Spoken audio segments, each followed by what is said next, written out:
story of Upbuild began in a monastery. On our quest to understand ourselves more deeply, we recognize that it is our attachment to our egos, our identities, that gets in the way of being our true selves. This podcast will help you understand your ego. It will help you better understand your inner world, the motivations, insecurities, and emotions that affect your every action and relationship. Welcome to Upbuilding the Self.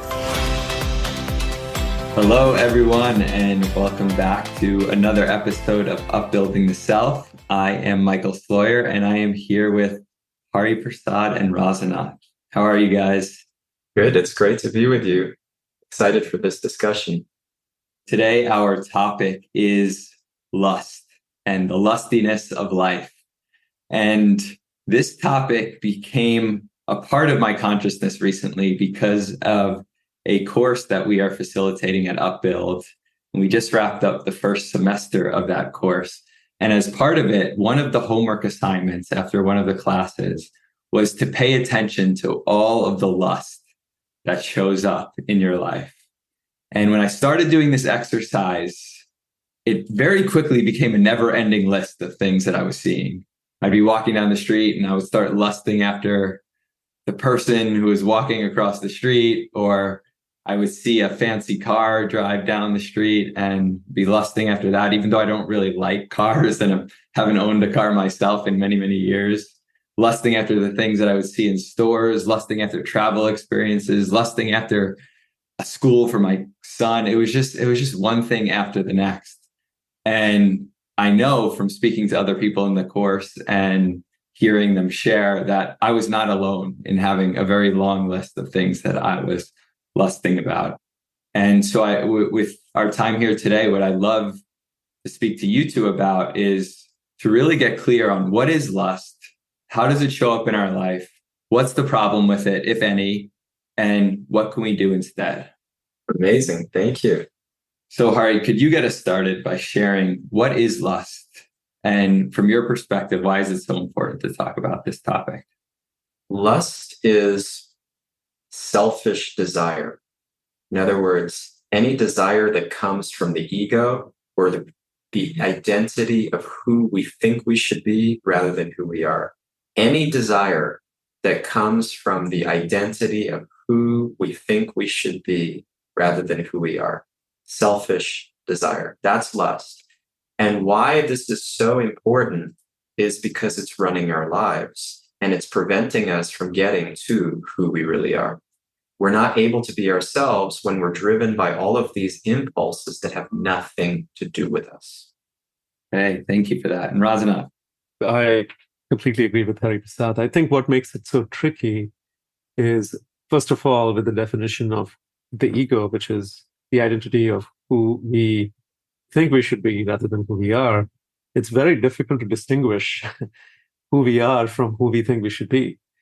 And that's what makes it so hard to distinguish also lust from the true desire of who we are.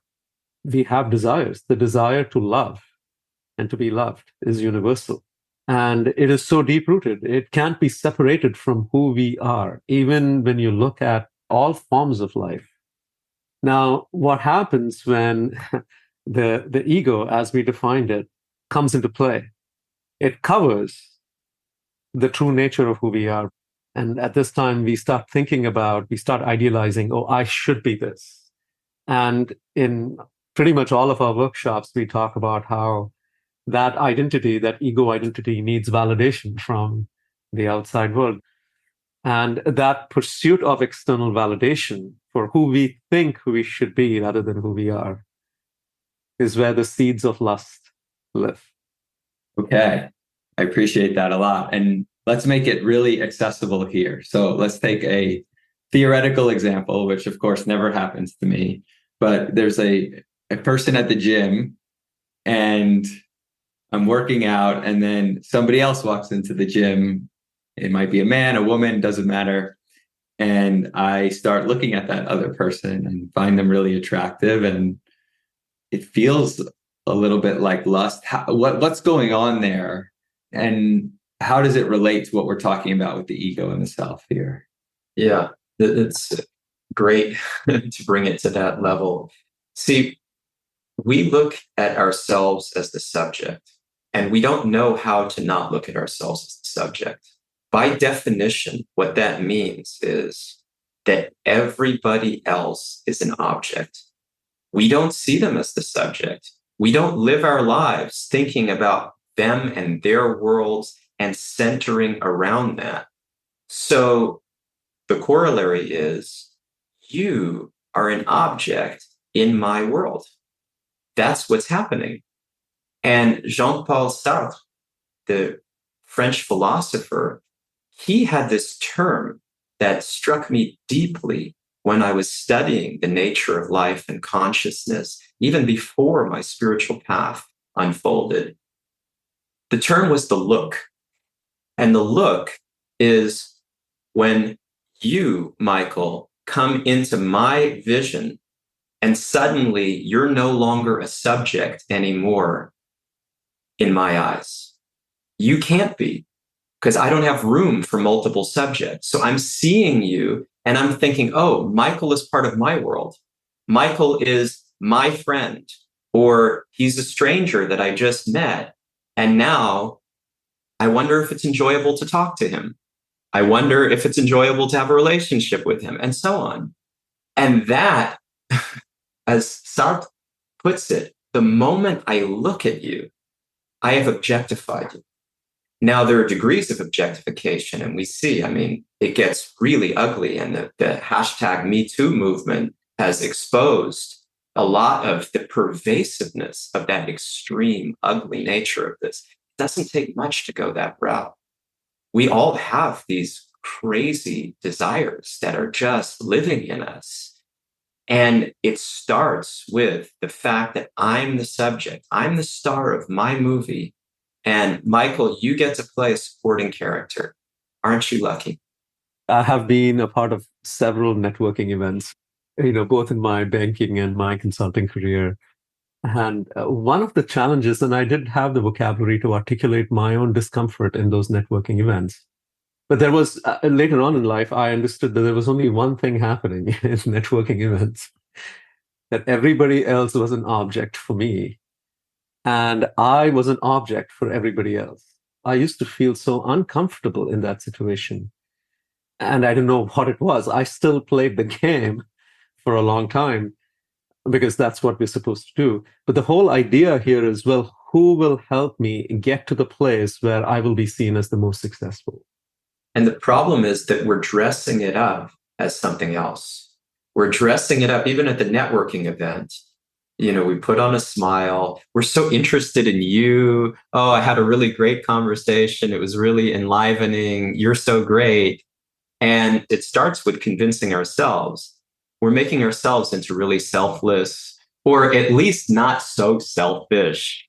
Or in the best case scenario, we say, you know what, I'm just doing this because I have to. And there may be even some truth to that. But it requires a different consciousness to actually do it as a duty without disguising it as something else, while being able to be unselfish. Right? And this world is just a hall of mirrors where everyone is trying to convince themselves. We are all trying to convince ourselves that I'm not so bad. I'm not so selfish. You're not really such an object to me. I like you and I'm a good person. But to actually live at that level where I'm not so selfish, where I'm actually acting from a different place, from a different consciousness, it requires deep work. It requires practice and a kind of atmosphere and connection with people that take us out of our default paradigms completely. So this is not a cheap thing. It's not so easy to just be really such a great person. I appreciate this example of the networking event a lot, Rasanathan. Thank you for sharing vulnerably about yourself. And it's a common experience for people who are really good at networking events and people who would consider themselves not so good at networking events. Not too many people would say, oh, I love going to those things. And people get easily exhausted by events like that. And I think what we're speaking about is at least partially responsible for explaining why that is the case, where we're acting from a selfish place. We don't really, with who we really are, we don't really want to act like that, but we're taught that we need to objectify others, that we need to objectify ourselves and make sure that we are desired by others. And we have to play this game that we don't really want to play. And it's certainly not aligned with the best version of ourselves. Well, the interesting thing is, even if you wanted to play the game, and this goes back to the word objectification, people who are really good at playing the game essentially are also good at becoming objects of desire for other people. I have seen how when I was attending these networking events, and I also desired that, why am I not why aren't more people standing around me? But what I also saw in these networking events where some people consistently loved being the center of attention. And when you break it down, one person loves being the center of attention means the object of attention. And everybody else are looking at that person and saying, well, where will this person get me to? Right? The basis of the entire thing is so transactional. This is an important point, because even when I become the object, I'm still objectifying others, because Yes. I am objectifying others to make them desire me. Yes, exactly. And this is so important to understand. There are no subjects there in some way, like everybody becomes an object. And when you are there in that environment where everybody is an object, there is no room really for the true self to exist, which is the unspoken discomfort around networking events. Yeah, and what's so strange is in our culture, we consider the term sex symbol a compliment. Now, we're talking about lust as much broader than sexual desire, but one of the most pervasive, influential forces is sexual desire. And it's subtly there. I mean, it's the reason why sex sells, and marketing is, there's this ingenious discovery by Freud's nephew, Edward Bernays, that if you actually put an attractive woman selling a cigarette, men are more likely to buy it. And women might admire her. In fact, women will admire her and want to be like her and also be attracted and buy. And this is just going on all over the place in very gross and subtle ways. And the fact that I grew up thinking that sex symbols was a good thing. And again, it's a compliment in common parlance. There's something wrong here. There's a clue. What I'm doing is I'm objectifying myself, and I am inviting other people to objectify me, and I'm objectifying them so that I can get the ego gratification that I'm desirable and you want me. And look at how attractive and sexy I am. So going back to the original point about the nature of the true self, when that desire to love and to be loved gets refracted through the lens of the ego, what we are doing when we make ourselves objects or when we objectify other people is a desperate desire to love and to be loved.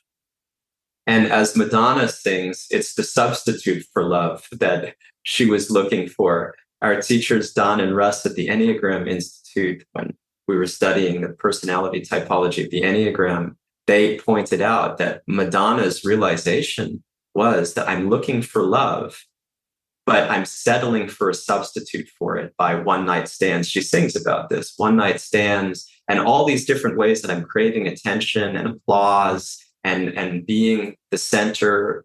It's all about love, but I'm settling for the substitute. Okay, so it feels more clear now why lusting after and objectifying people is not something that is going to move us towards our best self.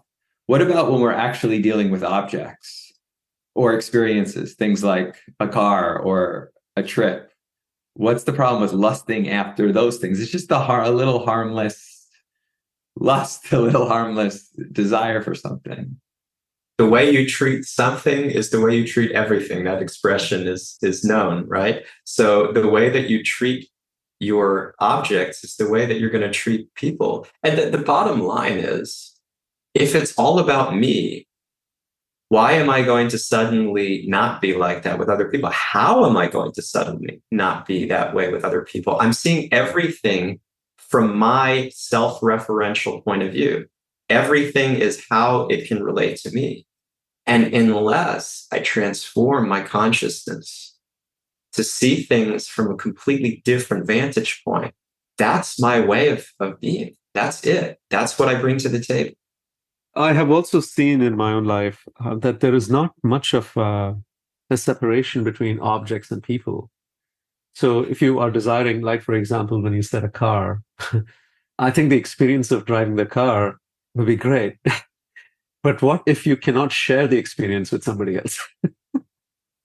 If you just had a car on an island, right, and there was nobody around, nobody. Initially, it may sound to be very attractive because if I'm really tired about being around people, I would say, oh, this is great. This would be great. I don't need anybody. I'll just drive my car. But soon enough, we'll actually begin to feel, and this is so crazy, we'll begin to experience the loneliness. And I've seen that when people desire things exclusively for themselves, they'll be able to do that for a short period of time. But soon enough, I have to come out into the open. And I have to share that with other people. Now, one way of sharing that is having someone to truly share it with. The other way of sharing that, which gets even more tricky, is people looking at me enjoying something. And I enjoy the fact that they don't have what I have. It's very tricky. But I need them. I so badly need them to give me that extra gratification. I've spoken about this before too. I speak about how I wanted a yellow convertible very early on in my life. And what I also realized was having the yellow convertible, when I imagined myself having the yellow convertible, that convertible wouldn't have meant anything if I didn't have people looking at me driving in the convertible. There is a very thin line between having an object and then the connection of that, when you talk about object, not people, things. But those things alone don't mean much if we don't have someone to share it with, which also is important to understand. It's because the value of things is actually for the exchange of love. Right? It's not for the things themselves. This is also our consumer culture. So I'm lusting after this object that you kind of dangled before my eyes, and you're lusting after my money. And so we both objectify each other. And who suffers? Everybody. Everybody suffers, and our planet suffers because we take the shortcuts. When we're under the influence of lust, we are not able to think about the well-being of ourselves, what to speak of anybody else, what to speak of the planet. I really like this term that you just used, under the influence of lust, as if it was under the influence of alcohol or under the influence of drugs. Yeah, exactly. It's intoxicating. And even if you observe advertising in general, even when they're asking you to buy a thing, it's always in relationship with people. I just find it so fascinating. There is a promise of something that is indicative of an exchange with somebody else. And this, again, the undertone of all of that is the nature to love and to be loved cannot be erased. But when it becomes so self-centered around an identity that I think I should be rather than who I am, it takes on a very different form. And that's why there is a very thin line between love and lust, because love is always directed towards the true self. Lust is always directed towards the false self or the ego. And it can be really confusing, even in examples that might seem very obvious. So I was having a conversation, actually, it's directly related to the luxury car thing that we've been talking about, with someone who likes luxury cars and has a fair amount. And I love this person. So if he's listening, all due respect and appreciation for him. And he was telling me how much he loves his luxury cars. And specifically, we're talking about I don't know the right word for this, but a car where the door goes up, flips up. Oh yeah. And he was saying like he loves, like really deeply appreciates that sort of design. And we all know that there are no inexpensive cars that have that kind of door. I'm going to invent one for you. I'm going to invent one for you. What he was sharing was that he really appreciated the design and the engineering and the everything that went into creating a door like that, and that he had a real appreciation for being able to use a door in that sort of way.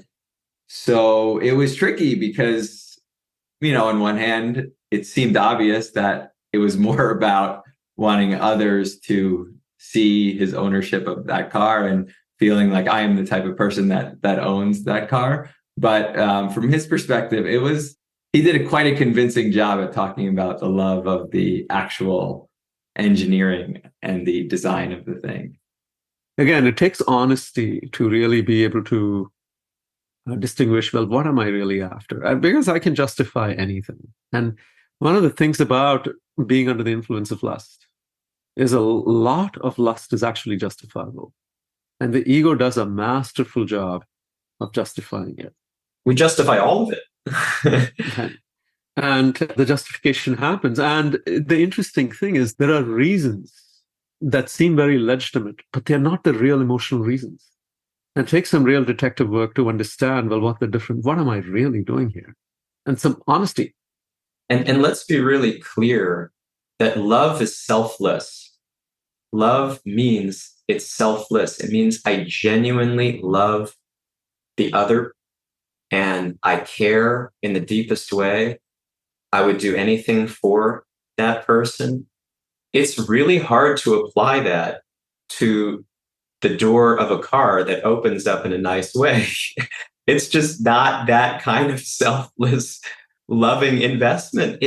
Otherwise, you take the word love and you make it something which is not meaningful.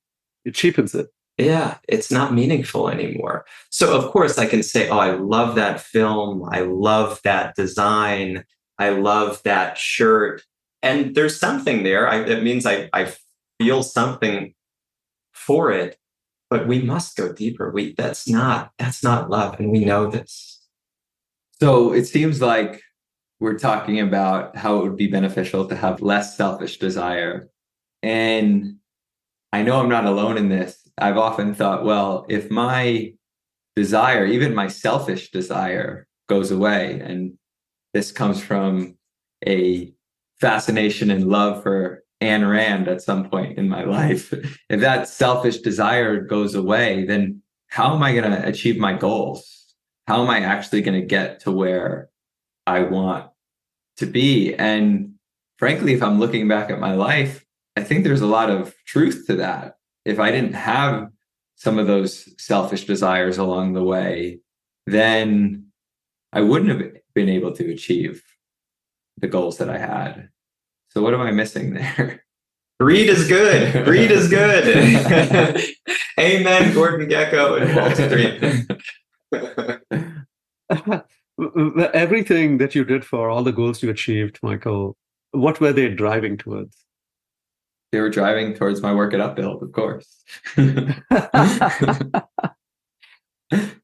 No, that's only connecting the dots looking backwards, as Steve Jobs would say. I mean, it would be easy to say that they were directed towards selfish desires. At the time, I mean, that would be also looking backwards. At the time, though, it felt like I was trying to advance in my career, gain financial stability, get enough knowledge so that I could be someone and be important. Now maybe I'm answering my own questions here. Well, that's, to me, the crux is be someone, be important, right? Like what's going on there, really? And to me, even I share a lot of what you share too. I can remember my earliest memories about pursuit of knowledge. I have never pursued knowledge for knowledge's sake. Like even when I used to read, the visual in my mind was tomorrow going and talking about it with somebody, or answering this general knowledge question or playing this general knowledge game and emerging as a winner.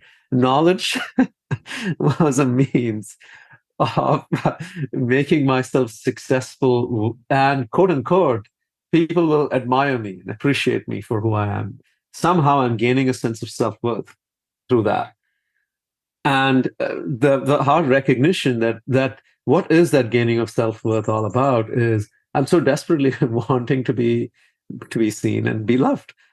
But then the individual pursuits are all around, I somehow feel that if I don't have those things, then I will never be loved. So it's still about me. It's about desperately wanting to be loved. And then the spin on top of that is, well, if I become this, then I will be loved and I can experience that forever. But it never happens.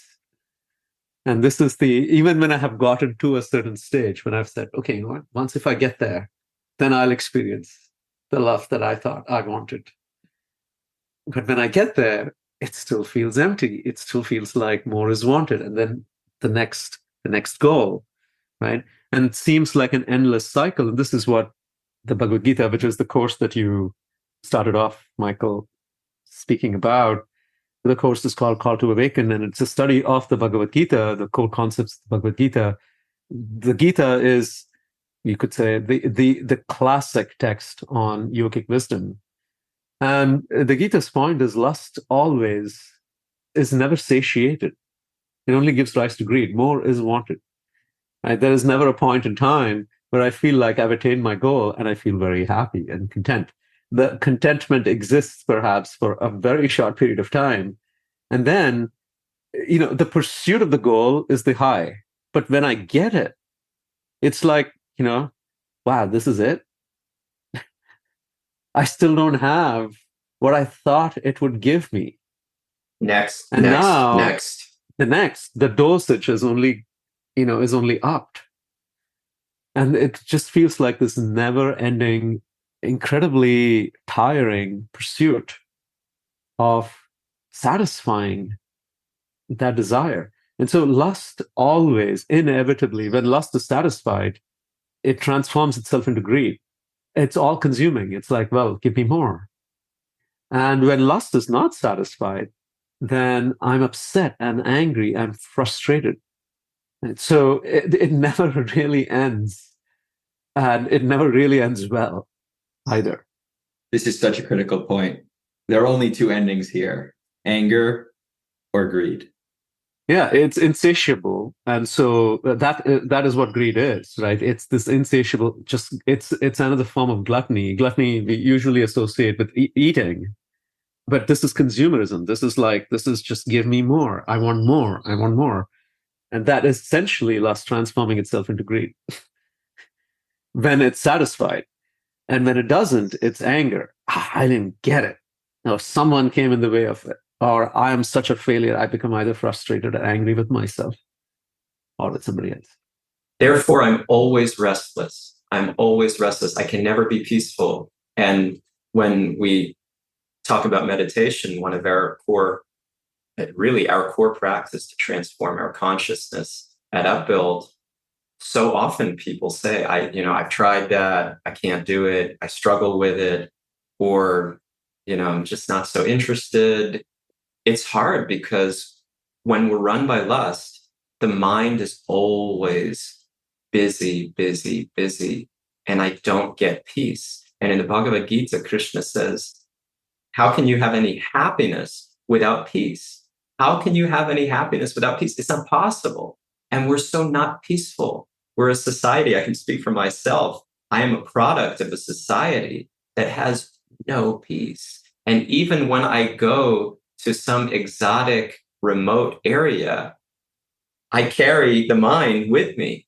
And it's so difficult to be peaceful. And therefore, what is my hope for happiness? The restlessness and the vacuum exists in my heart, always wanting more. And so then I just try to fill it with other experiences, but it's coming from the same place. So it never actually addresses the core need to love and be loved.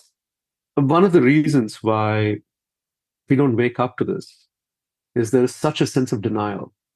I pursue these goals, right? Education, a job, a very high paying job, a career, a really good looking partner. And at a certain point in time, when I have those, I also begin to see how, wow, I thought I would feel different, and I'm not. And somehow, deep down, I feel like I either feel cheated or I feel like a fool.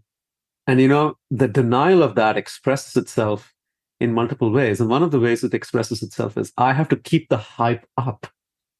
I have to keep talking about all these things that I've gotten, because that's the only way that I can convince myself that I have not wasted my life.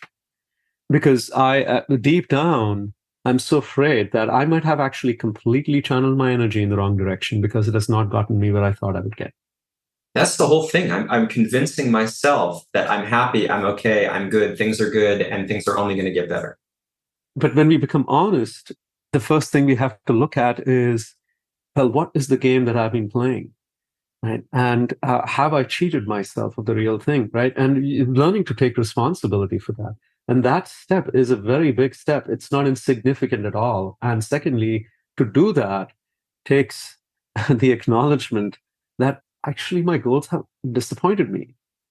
They have disappointed me, even if they provide me with the satisfaction of actually getting there, how short-lived it is from a point of view of its experiential nature.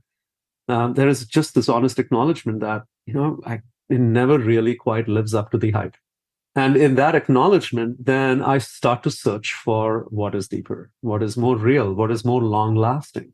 Otherwise, I keep replacing that with things that are short-lived, and it never quite works out.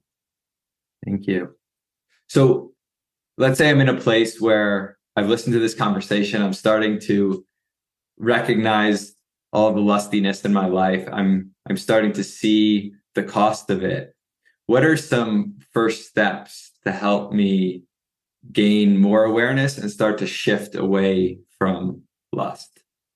I think the immediate reaction will be, well, if I'm so honest, then what will and if this is what I find, then what will I do? Because there is not everywhere I only see selfishness. We all get into this circularity, and then we give up the mission because everybody's selfish, and it's just not going to work. And the hope is that the selfishness only exists because there is a deeper selflessness that we are looking for. And what I said earlier about the true nature of the self and its desire to love and to be loved, that is inescapable. How we find that and where we find that takes a genuine spiritual pursuit. And there is no other way. It's not psychological. I can't just, there's a psychological part that directly deals with the spiritual aspect of it. But the work here is actual spiritual work. And there is no substitute for that. And when we step into learning how to do that and do that under proper guidance, we will begin to see how the lust is replaced by love. It's an experience where the same person that you see and you saw that person so differently, now you begin to relate to that person very, very differently. And that experience is very freeing and so fulfilling. And it's not theoretical, but it does take an endeavor towards a strong spiritual practice. 17 years later, after coming to this recognition that I am full of lust, that's what's driven my whole life. This is me. Wake up, like I'm intoxicated. I'm an addict. I still find, even after 5 years in a monastery and a very, very rigorous spiritual practice and commitment to transform my entire life, I still find the lust is so deep-rooted.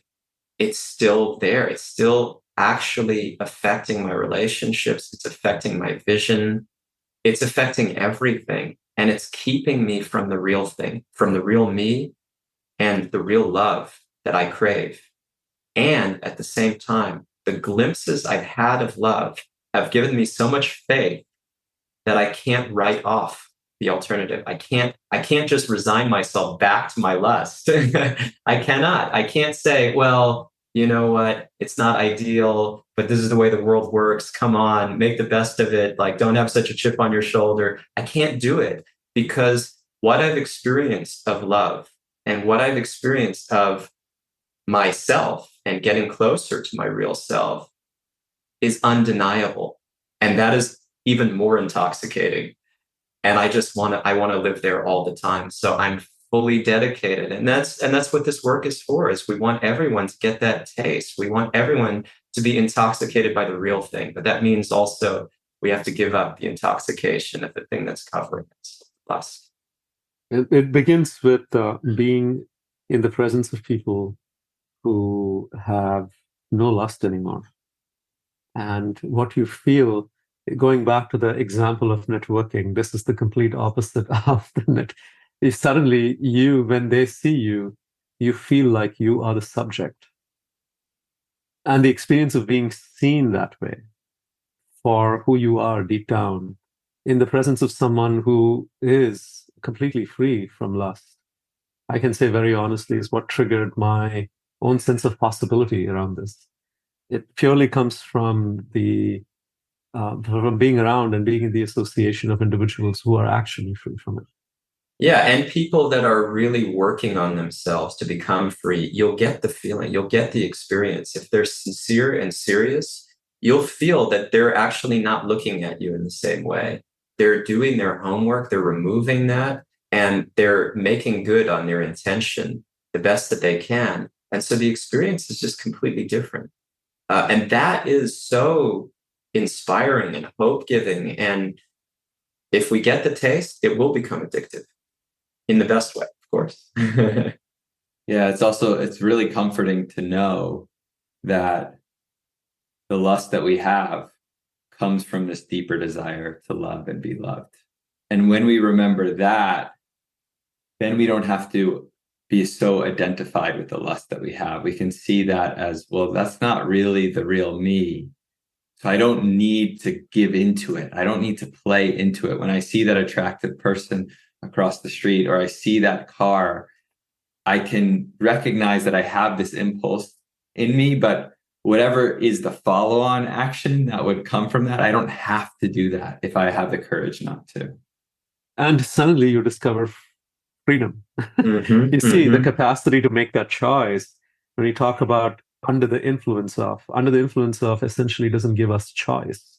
Or even when we don't have the strength to act on it. But when we do find, and the example that you gave at the end, Michael, is so powerful, suddenly we discover our free will. We discover our choice. And that is the true choice here. It is so freeing. And over time, what will also begin to happen is you will no longer see the person the same way. You can admire beauty without actually having the experience of lust. Because you begin to see it becomes like, wow, what a beautiful painting. The artist must be amazing. There is a way in which you can show your heartfelt appreciation for something without feeling a need to own it or to enjoy it in a particular way. It's so freeing and so powerful. And just to emphasize, we all are acting under the influence of lust, but we all have this impetus for something more. Every one of us. And it's the reason why we need to convince ourselves that we're not so lusty, we're not so selfish, we're good people. It's because we have that desire to be good, to be real, to be selfless and service-oriented, and to love others. So that should be encouraging. That is real. That's in all of us. It's the reason why we have humanitarians, and everybody loves a humanitarian, because they're trying to go towards something which is beyond the lust. And that is the proof that we are not made of lust. We are covered by lust. Let's get out of that cover. Beautiful. And we can also see other people who may be objectifying us. And so we feel like it's natural to objectify them. we can see past that covering to what they really want, which is the same as what we really want, which is that love underneath it. And we talk a lot about seeing through the lens when we're talking in our spiritual courses, or when we're discussing our own spiritual, like how we can make progress on our own spiritual path, seeing everyone as souls.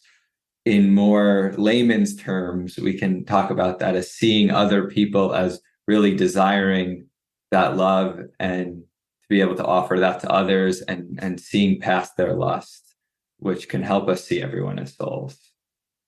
Good. So we covered a lot today. So just to maybe do a quick recap of where we've been.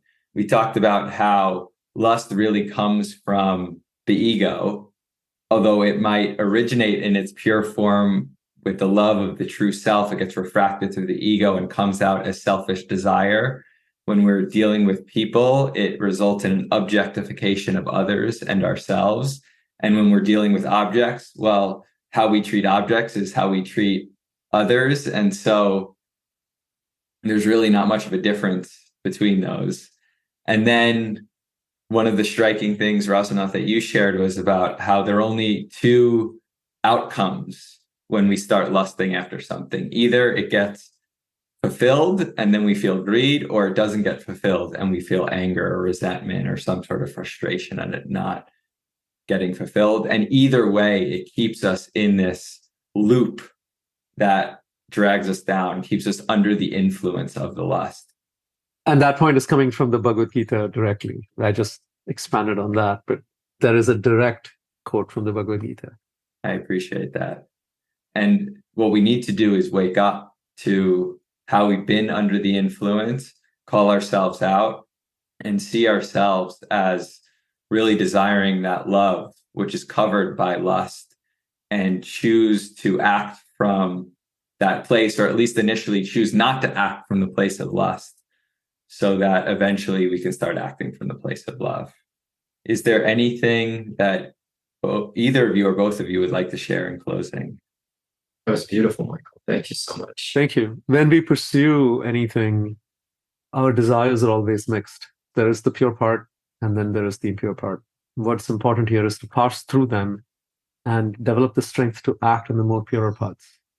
That doesn't mean we don't act, but we have to act on the purer parts, which then over time will expand more and more and more. And before we know it, that's the only place we're acting from. And the company we keep is everything. The people that we surround ourselves with, the things that we listen to and read and watch, all of that is affecting our consciousness. We're feeding our consciousness. What are we feeding it? What are we feeding it? The people that you surround yourself with and everything you take in is creating your present consciousness. So, as I often share, we need to become consciousness connoisseurs.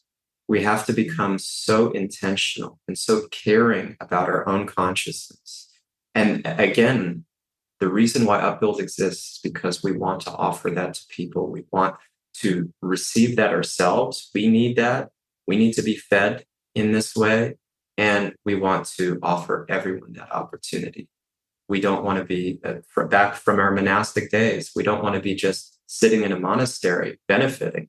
We want to share the wealth of what we're receiving, which is so special and so needed. And it's not that we're special, but we don't want to be selfish, and we want to give what has been given. That's the key. Well, thank you both for this conversation, for helping to shape my consciousness, for sharing some laughs today as we talked about lust, and also for bringing the gravitas that you both bring to these conversations and to our community and to our audience. So thank you guys so much. Thank you, Michael. Thank you, Hari Prasad. Deeply appreciate this. Thank you. Thank you, guys. Thank you to everyone listening. Thank you for listening to Upbuilding the Self. Upbuild is a leadership development company that offers workshops, coaching, and other services to help you on the path towards being your best self, free from the shackles of the ego. To learn more about our work, visit our website, upbuild.com, and sign up for our newsletter to gain access to podcasts, reflections, and upcoming events. If you enjoyed this episode, please go to iTunes to leave us a review so that others can find and benefit from the podcast. We look forward to being with you again next time.